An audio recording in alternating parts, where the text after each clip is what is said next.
Essa semana, ontem, na verdade, houve uma reunião na Associação Municipal de Pernambuco. Houve uma reunião na Associação Municipal de Pernambuco. José Patriota, que é o presidente da associação, esteve presente, assim como o governador de Pernambuco, Paulo Câmara, o secretário, Fred Amâncio, com quem a gente vai conversar agora, e os prefeitos de Pernambuco. Por que o que é que os prefeitos de Pernambuco querem? Alguns querem que as aulas presenciais nas escolas só comecem a partir do ano que vem. E outros defendem que pode começar agora sim. E sobre essa situação, sobre esse intervério aí, a gente vai conversar agora com o Fred Amâncio, né, que é o secretário de Educação do Estado. Secretário, muito boa tarde para o senhor e obrigado por ceder esse espaço para conversar com a gente aqui. Boa tarde, é um prazer falar contigo, falar com todos.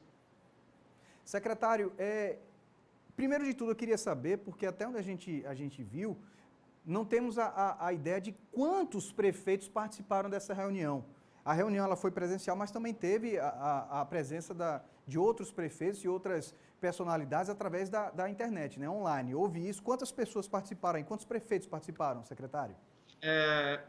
Para ser sincero, eu não sei dizer quantos prefeitos. Na realidade, era uma reunião que os prefeitos foram convidados, né?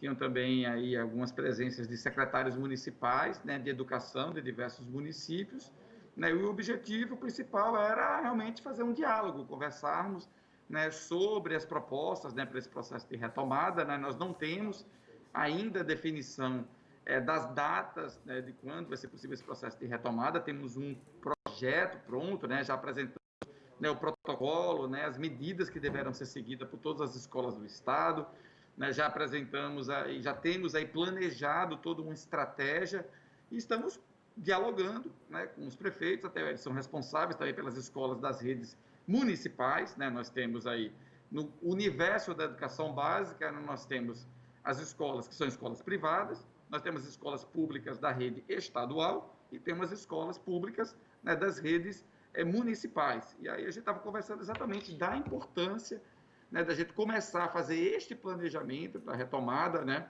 para não aumentar ainda mais o prejuízo de aprendizagem dos estudantes, né, depois de um período tão longo já de interrupção das aulas. A gente sabe que os municípios têm um desafio grande, né, com relação à oferta, né, desse período afastado das escolas, mas a gente preparar, fazer esse planejamento é muito importante para os estudantes. Secretário, mas existem algumas diferenças por região, né? O sertão do Araripe, por exemplo, é uma localidade onde a situação ali ainda está complicada em relação à disseminação do novo coronavírus. Existe essa possibilidade de repente, as aulas serem retomadas, as aulas presenciais serem retomadas em algumas regiões, como a Zona da Mata, aqui na região metropolitana do Recife, e o Agreste também fica um pouco mais aquém do que as pessoas estavam esperando para começar as aulas. Existe essa possibilidade de começar numa determinada região e depois ir para outra, ou quando começar a aula presencial tem que ser para todo mundo? Isso, na realidade, assim, a nossa preocupação e o plano e toda a proposta está sendo pensada sempre com foco na aprendizagem dos estudantes, no desenvolvimento, tanto do ponto de vista social, mas do ponto de vista também, né, emocional dos estudantes, depois de um período tão longo afastado das escolas. E a proposta está sendo feita pensando no público, no privado e de forma igual para todo o Estado. Então, ela não está planejada hoje para ser, né, ter tratamentos diferenciados entre público e privado e entre regiões. A ideia é beneficiar todos durante esse processo de retomada.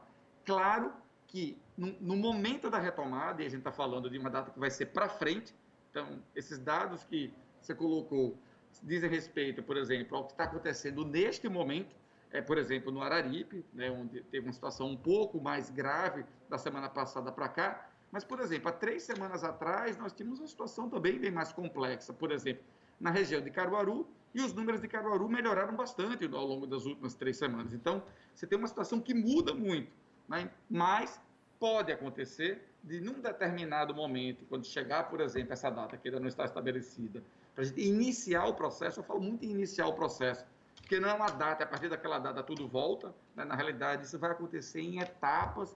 Esse retorno vai ser um retorno gradual, né, dialogado com os pais e tudo mais, então vai levar um tempo para esse processo ser concluído, Mas pode acontecer de, neste momento, novamente, que ainda não está definido, a gente poder ter uma determinada região que efetivamente ainda tem enfrentando dificuldades. Mas a nossa expectativa é que, até o momento da retomada, a gente tem uma situação bem mais equalizada no estado como um todo. Como disse, há 2 semanas atrás, você tinha regiões como Petrolina, Caruaru, que tinham números mais difíceis. Os números já melhoraram muito nessas 2 regiões.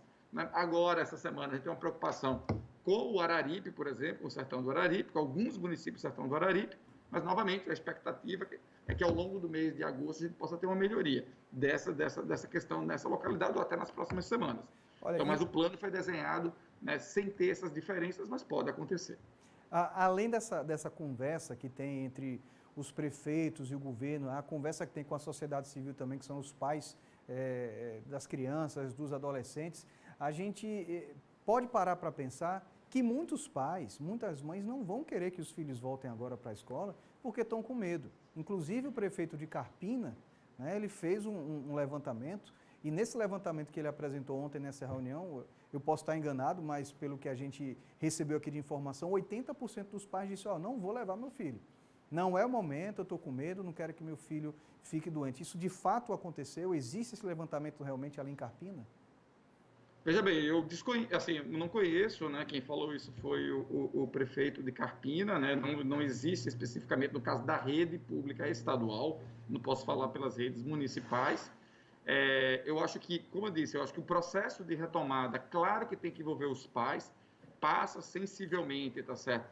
Por envolver os pais, eles entenderem os protocolos, entender também a importância da retomada, né, já que os estudantes já estão há muito tempo em vários municípios, muitos deles estão sem atividades nesse momento, e isso não é um prejuízo pequeno, é um prejuízo muito grande, não estamos falando só de alguns meses, estamos falando de algo que pode se alongar durante um longo tempo, mas é claro que só deve ocorrer a retomada quando as autoridades de saúde autorizarem, não é a área de educação que define isso, quem define isso é a área de saúde, né? Ou seja, de acordo com a melhoria dos números da pandemia no nosso estado, e também passa também por uma visão dos pais. Acho que é algo que os pais vão se sentindo mais seguros ao longo do tempo e vendo também os benefícios, né, para os estudantes, né, que nesse momento também estão sofrendo, a gente tem que ter esse olhar, também estão sofrendo por esse afastamento, sempre lembrando que os estudantes, né, as crianças e jovens, são aqueles que têm tanto aqueles que menos se contaminam, como também são aqueles, né, que menos transmitem. Os adultos se contaminam mais e transmitem mais. Então, também, no momento em que todas as atividades econômicas, né, e já estão retomando, se os adultos estiverem saindo para a rua, né, para suas atividades de trabalho, para ir para a feira, para fazer as compras, e estão já nesse fluxo de entrada e saída de casa, também a gente não está, né, contribuindo também para esse processo. Então, na realidade, faz parte, e eu acho que a educação deve ser a última etapa a retomar, realmente, ela deve ter um olhar especial, mas retomar também é importante, né? Não apenas pensando nos próximos meses, mas pensando no futuro dessas crianças, sobre o aspecto social, emocional e uma série de outros aspectos. Mas isso deve ser feito observando todas as orientações, né, da área de saúde, né, pensando também, claro, na saúde das nossas crianças, dos nossos jovens, dos nossos professores, que também tem um papel fundamental nesse processo. A gente também temos todos que entender também a importância da educação no desenvolvimento do Estado e na vida de todos. Secretário, para finalizar o nosso bate-papo aqui, que eu sei que o senhor hoje deve estar com muita coisa para fazer depois dessa reunião que houve ontem, pensando nisso, nessa possibilidade das aulas não voltarem agora, após o dia 15 de agosto, uma parcela a mais vai ser dada no cartão alimentação dos estudantes, da família dos estudantes, né? Isso, na realidade, exatamente porque a gente não retomou agora, né, no início de agosto, né, as aulas, né? Ontem foi feito o depósito de mais uma parcela do cartão alimentação escolar, né, para ajudar, né, as famílias. Nós temos aí 330 mil estudantes que estão sendo beneficiados pelo cartão, estudantes de famílias carentes. Então, o governo do estado, né, o governador Paulo Câmara determinou que fosse realizado mais um depósito, né, da parcela que está apoiando as famílias nesse período que os estudantes não estão tendo acesso, que também é muito importante para a vida deles, né, o dia a dia deles de alimentação nas escolas. Então, para apoiar as famílias, a gente está fazendo esse depósito através do cartão alimentação escolar. Tá bom. Secretário Fred Amâncio, mais uma vez, obrigado pela disponibilidade de conversar com a gente e tirar algumas dúvidas também e deixar as pessoas em casa mais informadas em relação a educação em nosso estado. Obrigado. Eu que agradeço, estou sempre à disposição. Só entrar em contato, estamos aqui para prestar todos os esclarecimentos para a nossa população.